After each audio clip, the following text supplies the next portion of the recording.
The laws of vows, nedarim, which take up the first part of this week's double sedra of Matot-Masei, are pretty complicated. One aspect is that under certain circumstances, the woman takes a vow which is inappropriate. Her husband, or in some cases her father, can annul that vow if the annulment is done on the same day as a vow that is taken. The word the Torah uses is imheini aviha, if the father annuls. In fact, it's hard to translate this word heini. Rashi says it means im mana ota.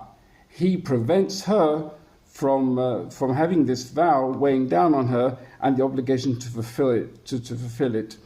Rashi brings a couple of other examples of this word heini. It does occur multiple times in this portion of the vows, but we first saw it in a completely different context, that when Bnei Israel were punished for the sin of the spies, for believing the sin of the spies, for wanting to go back to Egypt, and we know they were punished for 40 years in the desert, Hashem said, V'yadu v'datem et tenuati. They will know my tenuati. What's tenuati?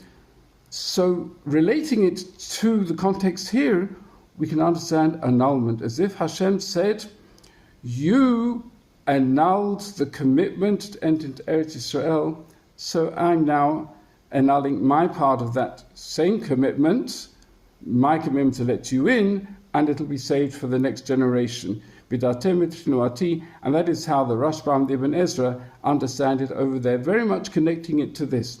So we can now connect it to a third example, and that is later on in the Sedra towards the end, where Bnei Gad, Bnei Ruvain come to Moshe and say, we want to remain on the east side of the Jordan, we don't want to go into the land with everyone else. And Moshe says, V'lama tenyon et le Bnei Israel.